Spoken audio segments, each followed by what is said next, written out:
여러분 안녕하십니까? 첨단 국가의 초석, 방위산업의 남희경입니다. 모든 분야에서 멀티를 강조하는 시대입니다. 똑같은 제품에 얼마나 더 많은 기능을 추가하느냐가 우리 시대의 가장 대표적인 경쟁이기도 하죠. 단 한 대만 설치해도 함정과 전차, 보병부대까지 다양한 훈련을 실시할 수 있는 장비가 있습니다. 국내의 한 국방벤처가 직접 개발해서 현재 우리 군이 활용하는 가상훈련 체계인데요. 과연 얼마나 효과가 뛰어난지 잠시 후 좀 더 자세하게 알아보겠습니다. 용산 주변에 대규모 가상에서 이제 훈련을 한다면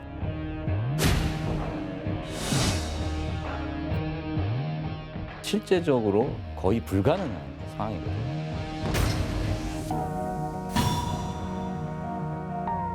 라이브 훈련에서 할 수 없는 다양한 전쟁 상황들을 가상 훈련에서는 모든 것을 다 해보실 수 있습니다.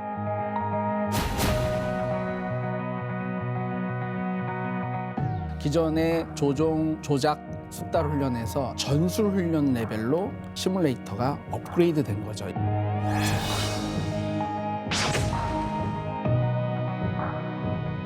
스케일이 10배, 100배가량 이제 높아졌다라고.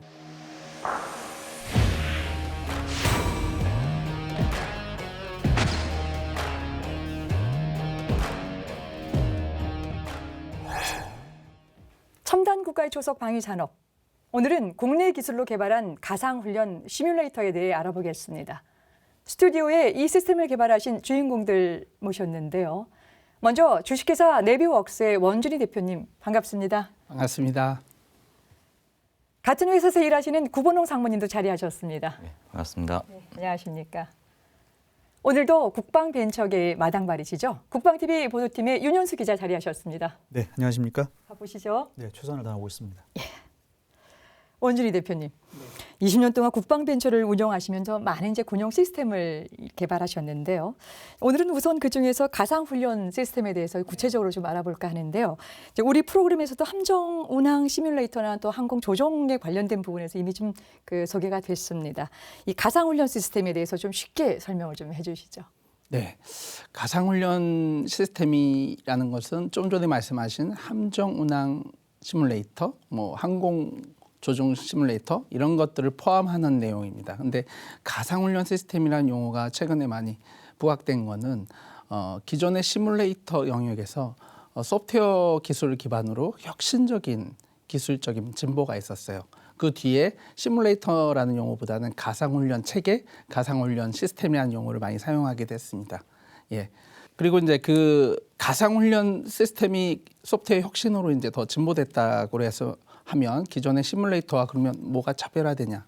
좀 전에 말씀하신 것처럼 조종, 조작 이런 것을 위해서 훈련했던 것이 시뮬레이터였는데 지금은 미션 훈련, 전술 훈련에 특화돼서 더 시뮬레이터의 영역이 진보됐다 이렇게 보시면 되겠습니다. 그래서 가상훈련 시스템은 우리가 그동안에 필요한 훈련이라는 영역에서 라이브 훈련을 보조하거나 보완하는 형태로 이제 사용되고 있는데요. 라이브 훈련이라는 게 사실적으로 굉장히 많은 제한 사항을 가지고 있습니다. 기동 훈련, 사격 훈련, 융합적인 전투 상황을 묘사하기가 굉장히 제한되거나 고가의 비용을 제공하게 되는데요. 이런 가상훈련 시스템이 고도화됨으로써 이러한 제약사항을 극복하고 우리 군의 전력을 상시 극대화로 끌어올릴 수 있는 방법이 가상훈련 시스템이라고 보시면 되겠습니다. 그러니까 제가 이제 이해하기로는 기존의 시뮬레이터에 조금 더 업그레이드돼서 조종, 조작이나 또 미션이나 전술 부분까지 좀 더 이제 합쳐져서 한 단계 좀 높아진 것을 우리가 이 가상훈련 시스템이다라고 해도 되겠습니까? 네. 거의 정확히 표현하셨는데요. 예. 조금 업그레이드 된 건 아니고 굉장히 스케일이 한 10배, 100배가량 이제 높아졌다라고 보시면 되겠습니다. 예, 알겠습니다. 이 가상훈련 시스템에 대한 기대를 갖고 시작을 좀 해보겠습니다. 윤 기자님, 오늘도 좀 많은 일을 또 해서 조사를 좀 해갖고 오셨을 텐데요. 직접 원 대표님의 네비웍스에 가셔서 이 가상훈련 시스템을 좀 점검하고 보고 오셨을 텐데요. 얼마나 이 정교한 시스템인지 그리고 또 우리 군이 훈련하기에 충분하다고 느끼셨는지도 궁금합니다.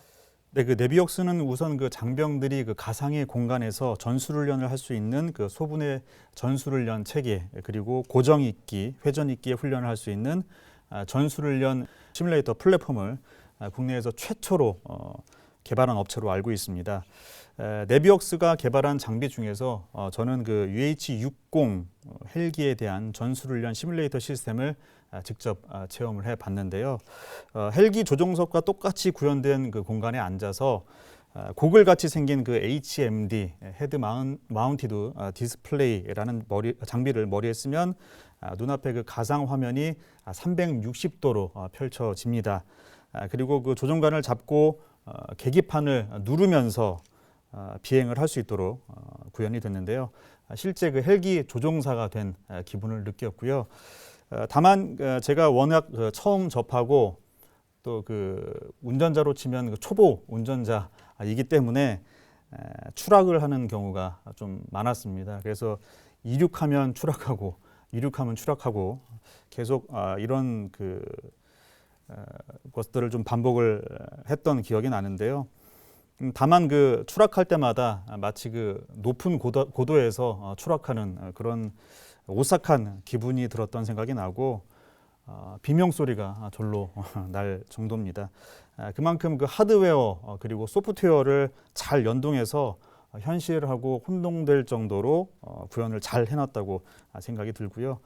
그리고 구체적으로 얼마나 정교한지에 대한 그 질문에 대해서는 기술 차이가 아닐까 싶습니다. 기술 수준에 따라서 차이가 날 것 같은데요.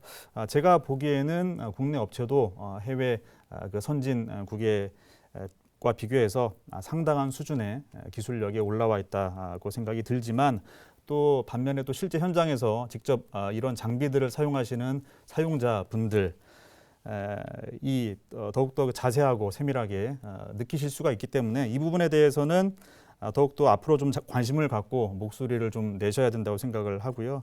그래야지 그 업체에서는 이 일을 통해서 좀 수정 보완하고 업그레이드 시킬 수가 있으니까요. 그리고 그 군이 훈련하기에 괜찮다라고 저도 생각을 하는 입장인데요. 한 가지 그 예를 들면은 전투기 조종 연습의 경우에는 예전에는 그 훈련생들은 그 조종석 계기판에 그 사진을 붙인 조종석 그 종이형 판넬을 보면서 계기판을 익히고 머릿속으로 상상하면서 비행 연습을 했다고 합니다. 그래서 실제 그 조작하는 게 아니라서 실전적인 학습 효과가 매우 떨어지는 게 그런 단점이 있었던 게 사실인데요. 하지만 이런 그 가상 훈련 시스템이 개발이 되면서 2D 방식의 그 교육에서 벗어나서 3D 방식으로 교육이 추진되고 실전감과 몰입감이 뛰어나다는 그런 부분은 검증이 이미 된 부분이고요. 그리고 조종석과 똑같은 공간 그리고 조종석에 부착된 똑같은 계기판 등으로 반복 숙달하기 때문에 학습 시간을 예전보다 훨씬 더 단축해 가고 있는 것으로 파악이 되고 있습니다. 전투기 말고도 전차 그리고 헬기 그리고 각종 장비에 대한 훈련도 마찬가지일 것으로 판단이 되고 있습니다.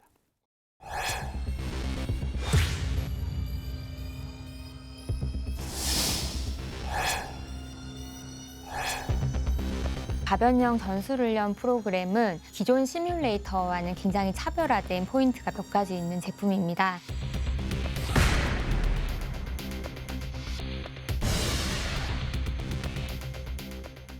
기존의 전통적인 시뮬레이터들은 한 시뮬레이터에서 여러 기종의 어떤 헬리콥터든 전투기든 탱크든 다양한 무기 체계를 훈련하지 못하고 한 기종에서 하나의 무기 체계만 훈련을 할 수가 있고 그리고 어떻게 조종하는가 거기에 초점이 맞춰져 있었는데 가변형 전술훈련 시뮬레이터 같은 경우는 한 시뮬레이터에서 소프트웨어와 하드웨어의 가변을 통해서 다양한 종류의 그 무기 체계를 훈련하실 수 있고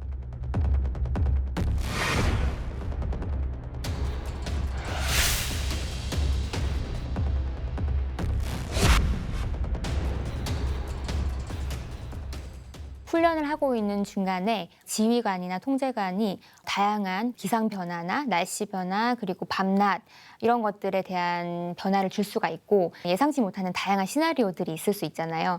그런 것들을 시시각각에 줘서 다양한 상황을 훈련할 수 있게끔 비 오게 할 수도 있고 눈 오게 할 수도 있고 아침으로 할 수도 있고 밤낮 관계없이 다 하실 수 있고 라이브 훈련에서 할 수 없는 다양한 그런 전쟁 상황들을 이 가상 훈련에서는 모든 것을 다 해보실 수 있습니다.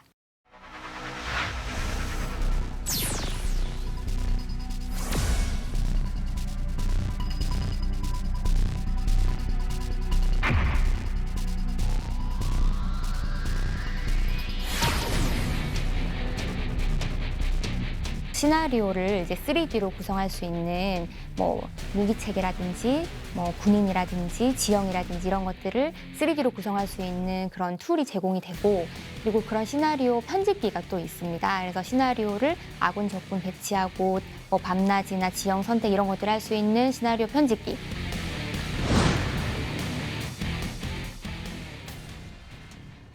가변형 전술훈련 프로그램의 하드웨어에 대해서 말씀을 드리자면 계기판 같은 경우가 디지털라이징이 되어 있습니다. 그래서 기종별로 다양한 계기판을 디지털라이징이 되어 있으니까 바로바로 변경을 하실 수가 있고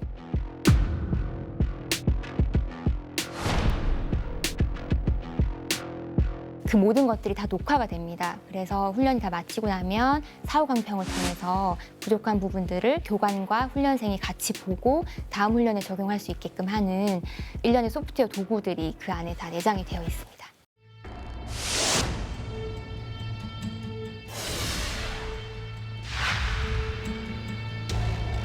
원하신다면 360도로 스크린을 구성을 하실 수도 있고 프로젝터와 연계해서 하실 수도 있고 지금 육군항공에 납품되어 있는 경우는 270도 가까이 되는 스크린과 이제 프로젝터들 그리고 조종석, 사이클릭 같은 것들로 구성이 되어 있고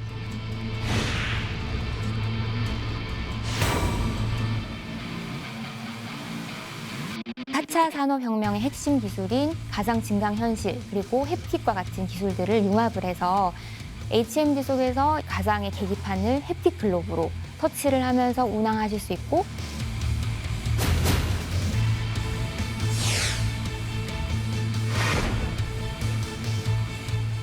시뮬레이터 간 서로 연동을 통해서 어떻게 싸워서 이길 수 있는가 전투력 향상에 초점이 맞추어져 있는 그런 제품이라고 보시면 되겠습니다.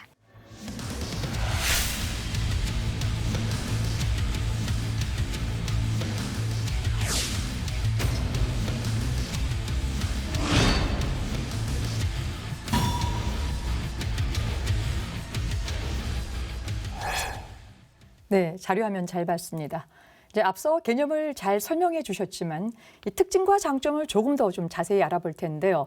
실제 훈련이 어려운 경우 실내에서 대처할 수 있는 이 체계로 이해하기가 좀 쉽습니다. 그런데 오히려요, 실제 훈련을 능가하는 장점도 많이 가지고 있다고 들었습니다. 이제 구체적으로 어떤 장점이 있는지 오늘 이제 고본홍 사무님께서 직접 이제 설명을 좀 해주실 텐데 말씀해 주시죠. 예. 훈련에서 가장 좋은 거는 라이브 훈련입니다.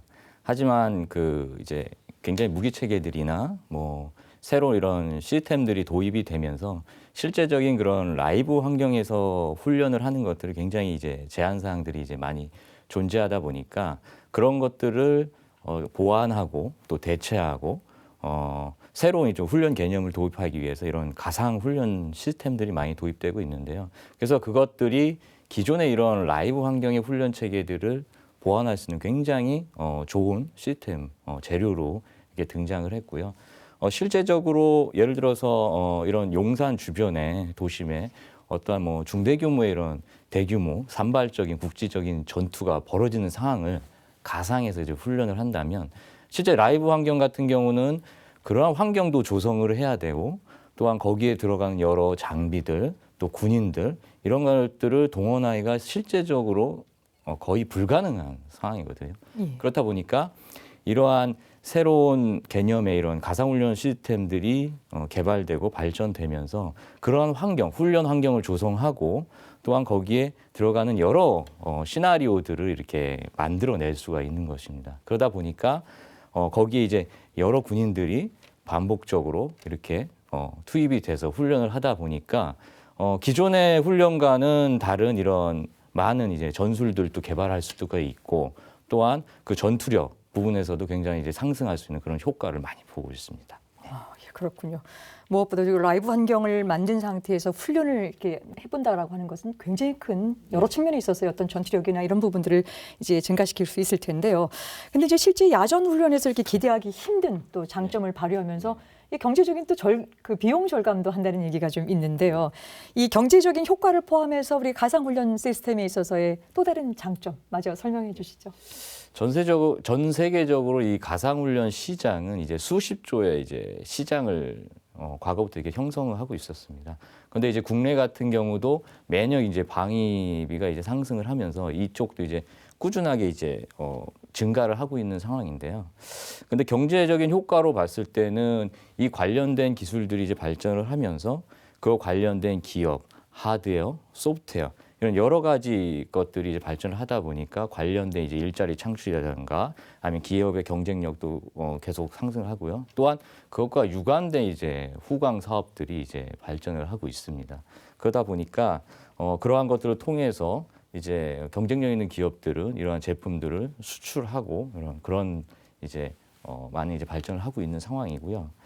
그래서 이런 경제적인 장점을 또 떠나서 이제 가상훈련 시스템은 실제적으로 이런 간접적인 전투를 체험하다 보니까 거기에 이제 투입되는 이런 병사, 군인들의 이런 피로감을 감소시킨다든가 또 이런 그 군인들에 대한 자신감 상승으로 이어지는 그런 효과를 보고 있습니다. 또한 이런 가상훈련 시스템을 많이 훈련하다 보면 많은 이런 훈련 데이터들이 축적이 됩니다. 또한 그 데이터를 통해서 이런 새로운 작전을 도출해 낸다든가 아니면 새로운 무기 체계를 도입하기 전에 그런 것들을 시뮬레이션 해봐서 더 이제 무기 체계 획득적인 측면에서 굉장히 효과를 보고 있는 상황입니다. 예, 원 대표님. 네. 오늘 상무님이 이제 아주 거시적으로 경제적인 효과를 이제 설명해 주셨는데 예. 우리는 군 내부의 이제 경제적인 효과를 한번 제가 말씀드리면 일단은 라이브 훈련은 모든 비용 요소가 높습니다. 실제로 기동 훈련함에 있어서 유류라든지 사람이 동원되니까 그게 다 비용이고요.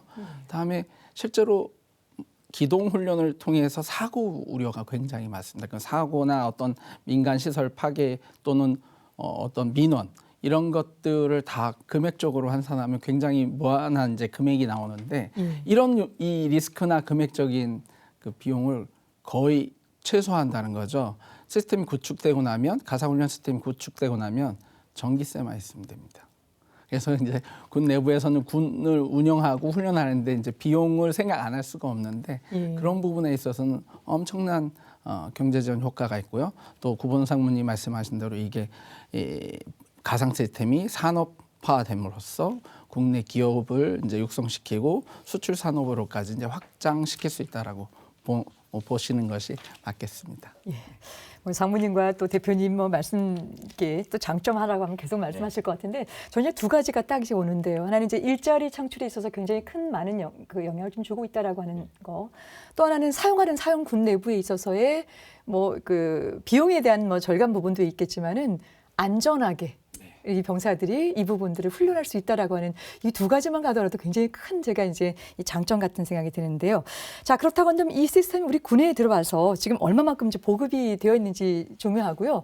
또 이것을 사용한 우리 그 군 측에서 어떤 반응을 좀 보이고 있습니까? 네, 가상훈련 시스템이 앞으로 이제 미래에 공급될 가상훈련 시스템은 육해공 군 단위 또는 각 군의 병과 단위 또는 각 군의 부대 규모 단위 또는 지역별로 다양한 가상훈련 시스템이 기획돼서 공급될 수 있어요. 네.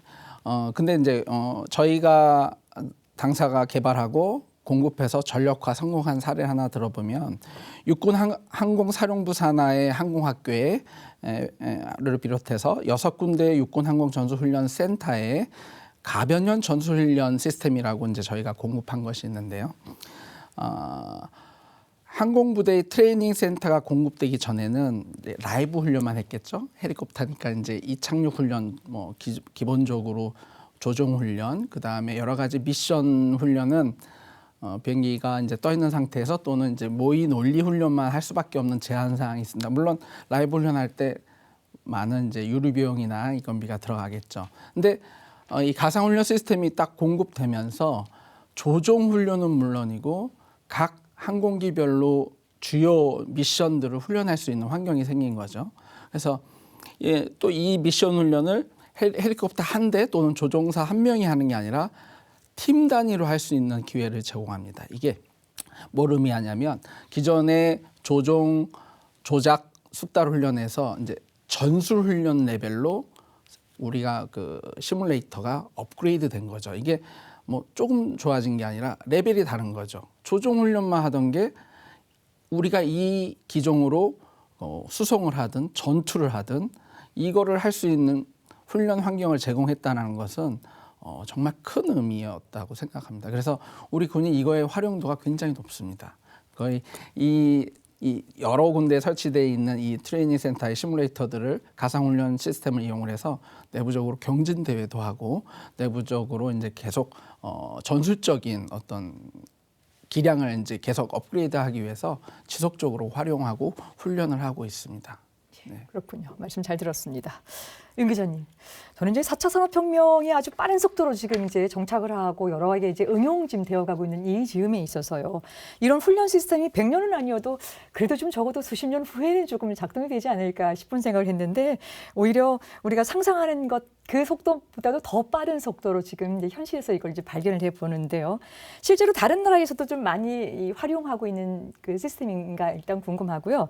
또 하나는 이제 우리 국군이 다른 선진국에 비해서 이런 이제 가상 훈련 시스템 어느 정도 지금 활용하고 있는 편입니까?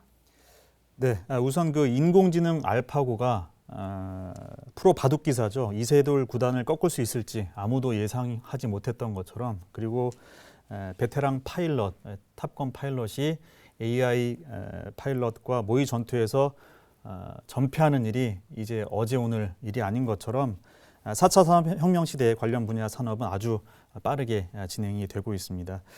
지금의 알파고는 당시 이세돌 구단을 꺾었던 알파고보다 훨씬 더 강력한 알파고라는 뉴스가 전해지는 것처럼 도대체 얼마나 더 발전을 하는가, 그 속도가 이제는 티핑 포인트를 지나서 기하급수적으로 발전하는 것이 아닌가라는 그 개인적인 생각이 들 때마다 기대감과 공포심을 동시에 갖게 되는데요. 가상현실 분야도 마찬가지라고 생각을 합니다. 앞으로는 가상훈련을 통한 훈련 극대화가 보편화될 것이라는 예측을 해보는데요.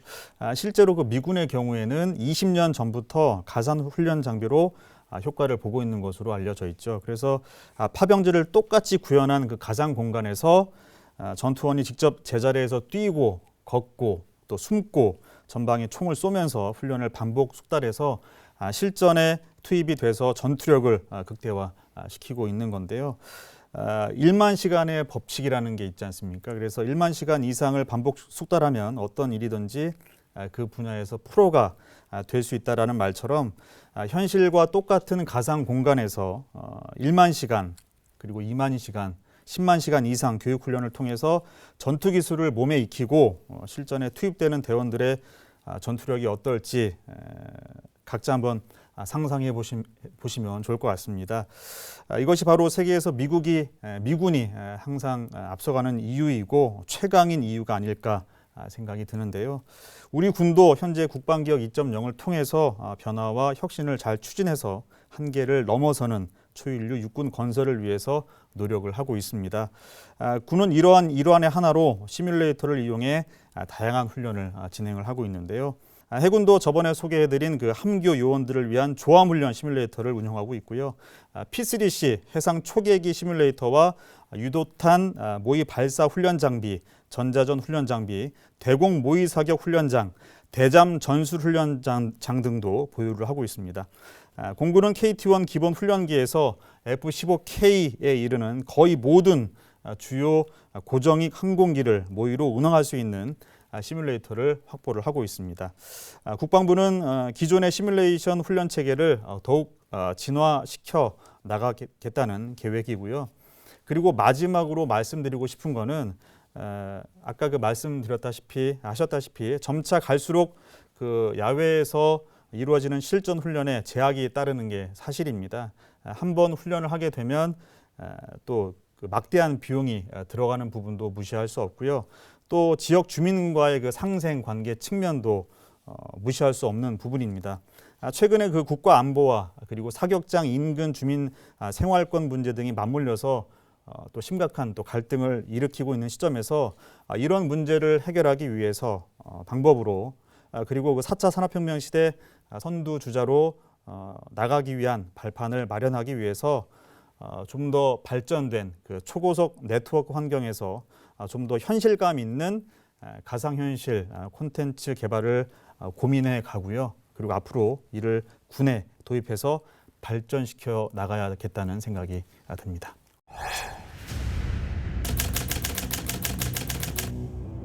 (4차) 산업혁명 시대의 가상훈련 시뮬레이터에게 묻는다. 그게 정말 효과가 있나? 실제 뭐 군사 선진국 같은 경우는 벌써 20여 년 가까이 전부터 게이밍 기술을 그 라이브와 버추얼에 결합을 시켜서 훈련을 계속 수행을 해오고 있고, 그래서 이미 외부에서 그것은 다 인정이 된 데이터들이 있는 부분이고요. 전술 훈련의 영역이 사이버 공간으로 확장된 것은 이미 옛날 이야기. 현재 군사 선진국은 그동안 축적된 가상훈련 데이터로 새로운 시스템 개발 진행 중. 그리고 이 게임 같지만 사실은 실제 가상훈련 프로그램이 그렇게 막 게임처럼 재밌지만은 않거든요. 왜냐하면 저희가 개발을 하는 과정에서 실제 육군에서 뭐 매뉴얼을 받아서 일일이 그것들을 다 적용을 하고 데이터화하고 또 단계별로 저희가 뭐 국방기술품질원의 그런 검토를 다 받고 인증을 받은 후에 개발을 진행한 부분이기 때문에 굉장히 리얼하고, 예, 그래서 뭐 그런 라이브 훈련의 여러 가지 제한 사항들을 극복하면서 조금 더 뭐랄까 가까이 접근성이 훨씬 수월해진 그런 면이 있다고 볼 수 있습니다. 매뉴얼은 사용군이 만들고 효과 검증은 국방기술품질원이 담당. 말하자면 무기체계 개발 과정과 똑같다. 저희가 이제 가상훈련 프로그램을 개발을 할 때 소요군의 그런 요구사항을 가장 중요하게 생각을 합니다. 그래서 가장 첫 단계로 이제 소요군의 그 요구사항을 정확하게 파악하기 위해서 소요군과 군 자문위원들을 함께 해서 이제 전문가 협의체를 구성을 합니다. 그래서 소요를 도출을 하고 탐색 개발을 통해서 개발 방향을 정하게 됩니다. 신이 창조한 세상을 인간의 솜씨로 모사하는 버추얼 시뮬레이터. 대체 어떻게 만드는 것인가? 그 체계적인 엔지니어링 프로세스가 있습니다. 개발 프로세스가 있습니다. 그리고 또 저희가 이제 국제적인 어떤 개발 프로세스에 대한 품질 인증을 다 보유를 하고 있어서 그런 어떤 시스템화된 그런 과정 속에서 소프트웨어와 하드웨어를 진행을 하게 되고, 소프트웨어 개발과 이제 하드웨어 그다음에 통합까지, 네, 토탈로 저희가 종합으로 수행을 하고 있습니다. 실전 아닌 실전 같은 가상훈련. 게임 아닌 게임 같은 시뮬레이터 프로그램. 이거 게임으로 만들어도 재밌을 듯. 그 게임은 군인들을 위한, 군을 위한 게임이거든요. 그래서 군의 여가 시간에 그 게임을 하시면서 저희가 지난 20여 년간 이제 국방 분야에서 쌓아왔던, 그리고 특히 가상훈련 분야에서 쌓아왔던 그런 도메인 지식들, 전문 지식들이 있고, 그리고 기존에 쌓아온 그런 콘텐츠들이 많이 있습니다. 그래서 거기에 재미 요소만 저희가 추가를 해서 훈련 체계가 거의 비슷하게 되어 있습니다. 그래서 어떻게 이제 무기 체계를 사용하는지, 전술은 어떻게 되는지를 재미있게 익히실 수 있게끔 그런 취지에서 저희가 개발을 했습니다.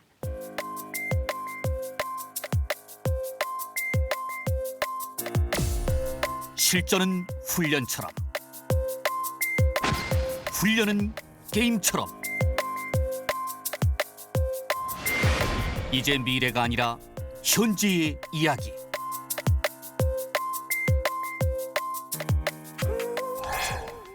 네, 자료화면 잘 봤습니다.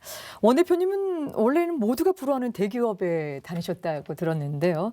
회사 내에서도 유능한 엔지니어로 이제 활약하셨다고 하는데 이제 어떤 계기로 회사를 그만두고 이렇게 창업을 하셔서 이 방산업계, 국방 벤처 또 기업으로 이렇게 뛰어드셨습니까? 네. 제가 이제 첫 직장을 이제 국내 모 IT 대기업의 소프트웨어 엔지니어로 시작했어요. 물론 학교에서도 이제 소프트웨어 관련 공부를 좀 했었고, 그래서 신입사원 때 아무 생각 없이 열심히 일합니다. 뭐든지 뭐 하늘에서 별을 따와도 될 정도로 열심히 일하는데 이제 하다 보니까 저는 국내에서 가장 큰 기업이면 소프트웨어를 가장 잘 아는 줄 알았어요. 근데 어느 정도 경험을 쌓고 보니까 소프트웨어를 잘 아는 기업이 많지 않더라고요. 그리고 제가 다니던 회사도 그랬고, 그래서 어떤 이 소프트웨어를 이용해서 세상을 바꾸는 어떤 시스템이나 서비스를 만든다는 것이 혁신에 혁신을 거듭해야만 되는 건데, 그게 기존의 큰 조직에서는 많이 제한이 됐습니다. 그래서 많이 한계를 느꼈고, 뭐 큰 계획 없이 나가서 한번 해보자 해서 이제 창업을 하게 되었습니다. 예. 아니 그리고 또 창업을 하셨는데도 뭐 여러 개 있었을 텐데 또 이렇게 방위 산업으로 이렇게 직접적으로 들어오게 된 계기가. 그것도 계획되지 않은 거였는데, 뭐 그 당시에 벤처붐도 좀 일고 있었고, 모든 기업들이 뭐가 잘 된다 그러면 그걸 많이 쏠려요. 근데 저는 많이 쏠리면 망할 확률이 더 많아지는 그런 특성이 있잖아요. 그래서 저희는 세상에선 필요한데 많은 기업들이 하지 않은 영역, 그러니까 기술력은 없고 아주 특화된 분야를 찾아서 이제 연구 개발을 하고 있었어요. 그 당시 이렇게 골방에 앉아서 이렇게 엔지니어 2명하고 이제 개발하고 있었는데, 국내 뭐 대기업이 어떤 무기 체계에 들어간 소프트웨어를 만드는데 꽤 발주한 곳에서 국산화가 미션이었던 것 같아요. 그러니까 해외에서 주로 수입해 하다가 이제 개발하던 시스템이 국산화되니까 국내에서 기술을 찾다가 저희 그 벤처 기업까지 찾아와서 그게 인연이 돼서 국방 분야의 벤처 기업으로 성장하게 됐습니다. 그러셨군요. 이제 창업 초기부터 중요한 성과를 이제 올리셨던데요. 첨단 IT 무기 체계를 국내 소프트웨어 기술로 완성하는 첫 번째 사례를 만드셨다는데요. 우선 이제 지리 정보 시스템을 이용한 전장 가시화 플랫폼이라고 하는 게 이제 어떤 시스템이고요. 실제 이게 이제 군에서 어떻게 활용되는 체계인지 궁금합니다. 네, 저희 네비웍스가 이제 2000년도 초반에 이제 방위 산업 첨단 무기 체계의 소프트웨어를 개발하는 벤처 기업으로 스타트하면서 다이렉시파이라고 하는 군사 전용 GIS 시스템을 만들었어요. 2000년도 초반에 무기 체계들이 첨단화되면서 아날로그에서 디지털로 바뀌던 아주 그런 시기였는데, 우리 군에 가장 필요한 게 전장, 그러니까 문 밖에 있는 곳이 다 전장터죠.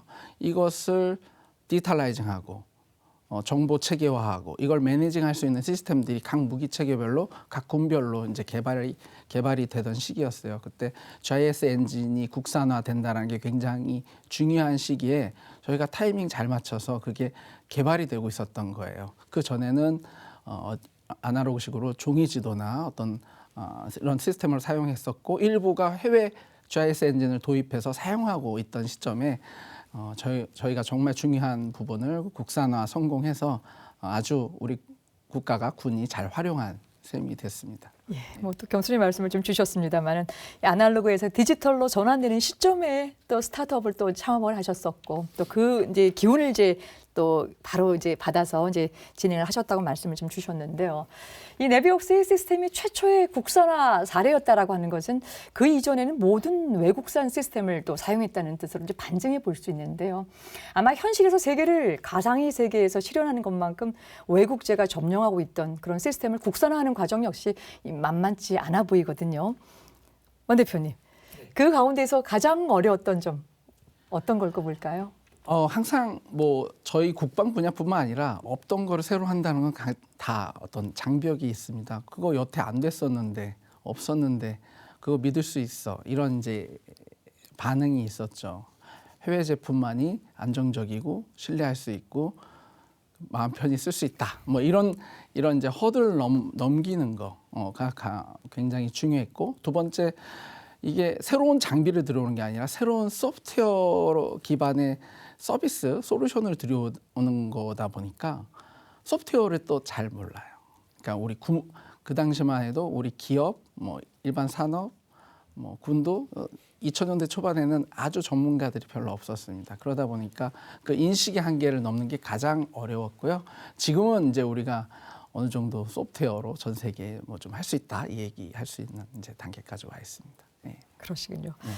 이제 무에서 유를 창조하는 일, 또 그러는 과정에서 또 사람들의 인식을 다시 한번 재전환시켜 나가는 일들이 좀 가장 어렵다고 이제 말씀을 주셨는데요.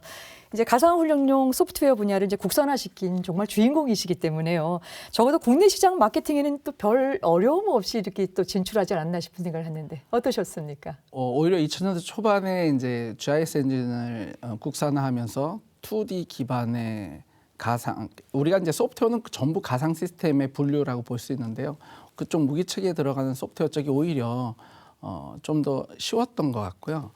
우리가 이제 소프트웨어 여러 기술들을 융합시켜서 3D, AI, XR 이런 기술들을 햅틱 기술을 융합시켜서 지금 가상훈련 시스템을 만드는 게 좀 더 어려운 것 같아요. 그러니까 기술이 좀 복잡도가 올라가니까 아까 말씀드린 어떤 시스템에 대한 많은 사람들의 이해도를 끌어올리는 게 쉽지는 않습니다. 그게 기술이 다 나열돼서 제목은 아는데 그게 어떤 것인지 아는 분들이 많지 않다 보니까 그거를 계속 만나는 분들마다 설명해 가고 설득해 가고 하면서 이것이 우리한테 필요한 기술이고 시스템이다 이렇게 설명하는 과정이 있습니다. 예, 그렇군요.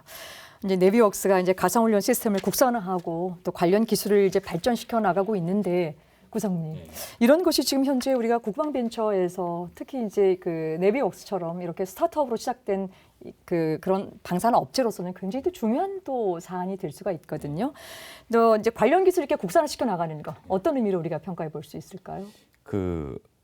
현재는 이제 저희 나라 이제 무기들도 이제 K 계열 무기들이 많이 이제 수출도 하고 그런 상황입니다. 과거에는 이제 많은 시스템들을 이제 해외에서 도입하다 보니까 거기에 또 따라와서 이런 가상훈련 시스템도 그 나라의 이제 시스템들을 많이 사용을 했는데 이제 특히 AI 기술이라든가 이런 XR 가상화 기술들이 많이 발전했고 또 저희 국내 중소벤처 기업들이 많은 기술 수준이 많이 올라왔습니다. 그러다 보니까 그러한 것들을 접목한 자체 이런 솔루션 가상훈련 시스템들을 만들게 됐거든요. 그리고 아까도 뭐 여러 말이 나왔지만 해외 솔루션 기반의 이런 시스템들이 만들어지다 보니까 실제적인 운영, 유지 보수 단계에서 굉장히 많은 그 예산이 소요가 되고요. 또한 새로운 시스템을 업그레이드 하려고 했을 때 그런 것들이 이런 개선점들이 굉장히 그 제한적인 것들이 사실입니다. 그러다 보니까 국내 이런 국산화된 기술을 바탕으로 해서 그러한 것들을 대부분을 해소할 수가 있는 그런 단계에 지금 올라온 상태고요. 그러다 보니까 그러한 국산화가 굉장히 중요한 요소로 지금 작용을 하고 있습니다. 예, 원 대표님. 예. 우리가 과거에 이제 한 10년 전부터 혹시 가상훈련 시스템을 도입한 거 해외에서 도입한 예를 보면 이제 선진국에서 20년 전부터 개발했던 것들이 다 폐쇄형 시스템이에요. 그래서 그게 물론 레퍼런스가 미군이나 좀 유럽에서 레퍼런스가 있으니까 믿을만하다고 해서 도입을 하는데 도입한 순간 굉장한 종속성이 발행됩니다. 이게 그냥 한 업체에 종속되는 게 아니라 폐쇄성이라는 게 업그레이드가 굉장히 어려워요. 심지어는 돈을 줘도 잘 안 되는 경우가 있고 시간이 늦춰지는 경우가 있고 그래서 지금은 이 민간의 IT 기술, 소프트웨어 기술, 가상훈련과 관련된 베이스 기술이 굉장히 오픈된 구조로, 오픈 아키텍처로 굉장히 고도화돼 있어요. 지금은 이러한 기술들을 기반으로 국내 많은 벤처 기업들이 저희 네비웍스를 포함해서 새로운 가상훈련 시스템을 만들고 공급할 수 있는 준비가 돼 있기 때문에 우리 군은 그러한 기술적인 트렌드를 있고 국내 가상훈련 시스템을 제작하는 벤처 기업에 기회를 많이 줘야 된다는 생각을 하고 있습니다. 네. 지금 두 분께서 굉장히 중요한 말씀을 좀 주셨어요. 지금 스타트업이 됐든 국방 벤처에서의 이 국산화율을 높여야 될 이유가 좀 있지요. 말씀하셨던 것처럼 우리가 실질적인 그 유지 보수에 관련된 예산도 좀 적게 들지요. 시간도 적게 들지요. 또 대표님께서 말씀하셨던 기술의 폐쇄성이라고 하는 부분들 우리가 어떤 안보적인 차원에서 굉장히 중요하게 가져가야 될 사안들 이런 것들이 원천적으로 조금 가질 수 있기 때문에 중요하다는 말씀을 정리하겠습니다. 말씀 잘 들었습니다. 여러분께서는 지금 첨단 국가의 초석 방위 산업을 시청하고 계십니다.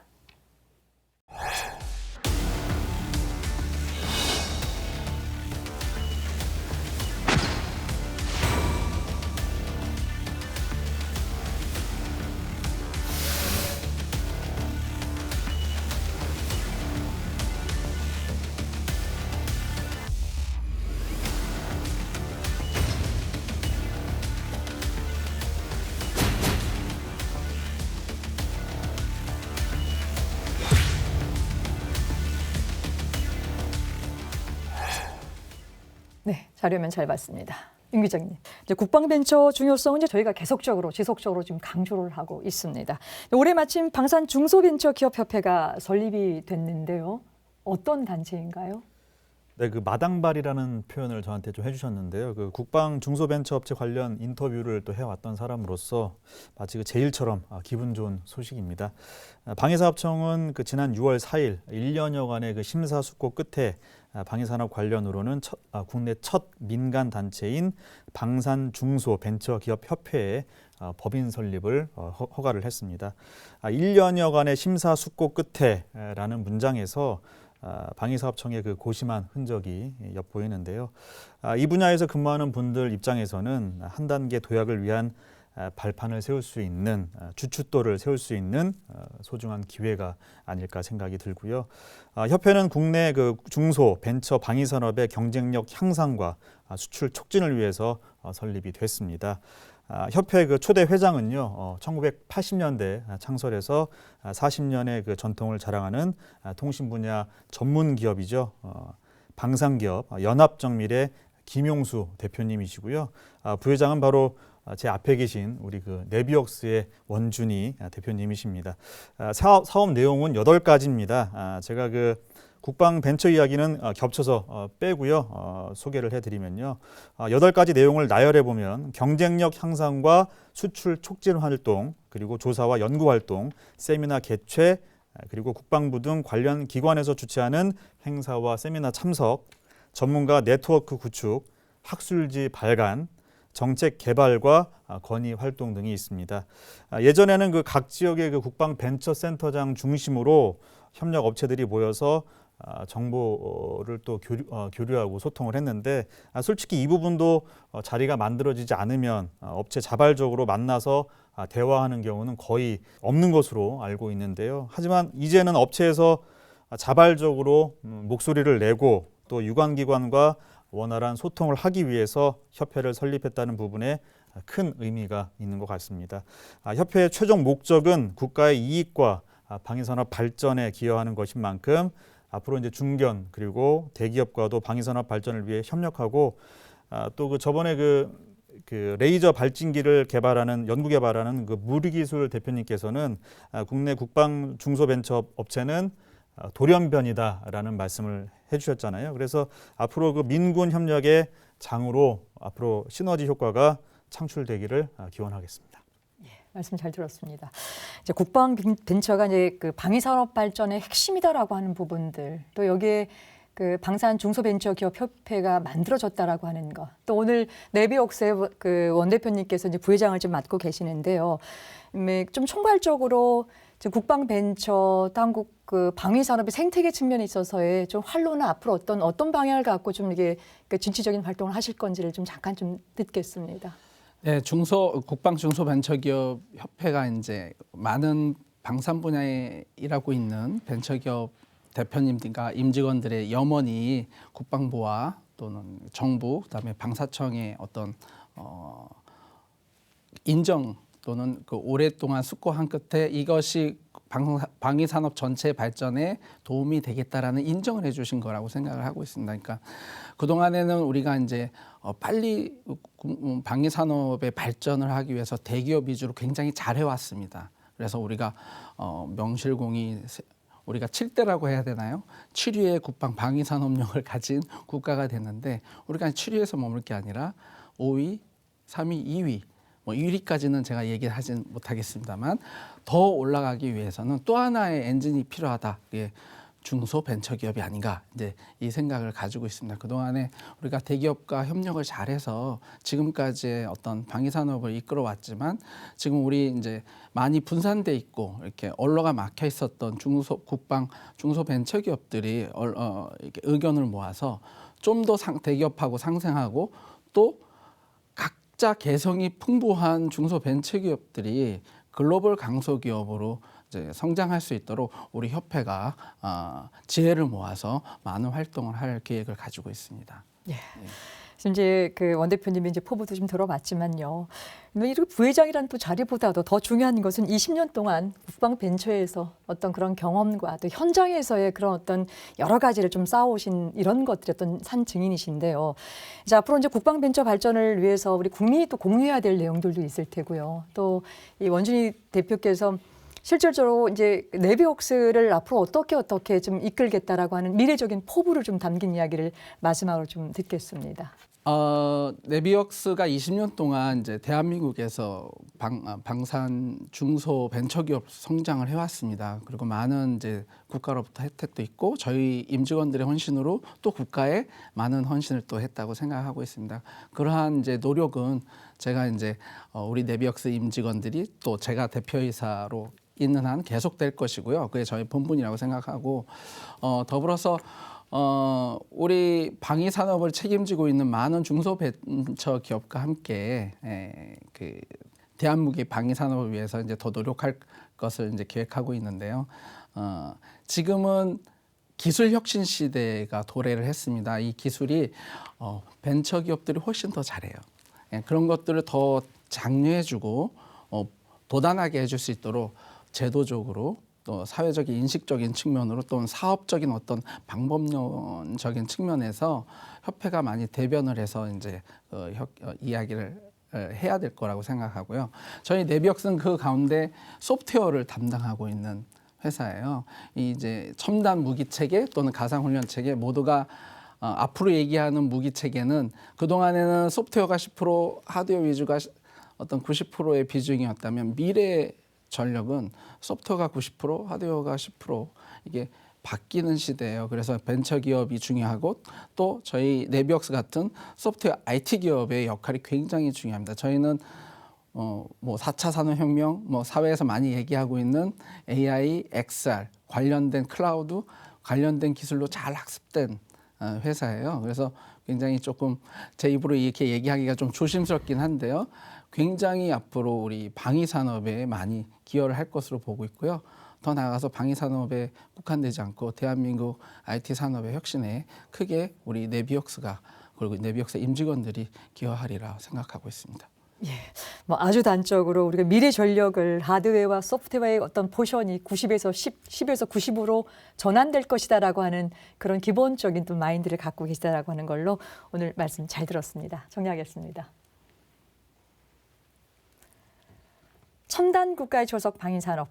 오늘 준비한 것은 여기까지입니다. 저는 다음 시간에 더 알찬 내용 갖고 찾아뵙겠습니다. 끝까지 함께해 주신 여러분 고맙습니다.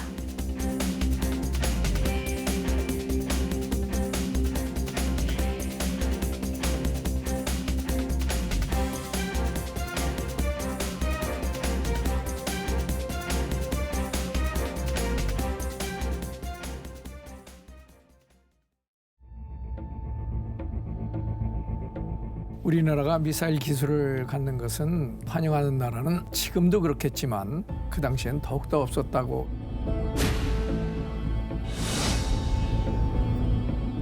(200km) 정도로 적의 심장부를 때릴 수 있는 그런 무기를 만들어봐라고. 우리나라에서는 재봉틀 겨우 제대로 만들 수 있는 그런 수준이었고 벽시계 정도 만들 수 있는 그런 수준이었는데 옛 원자력 연구소에 있는 공릉에 위치한 작은 시험실에서 시작을 했습니다.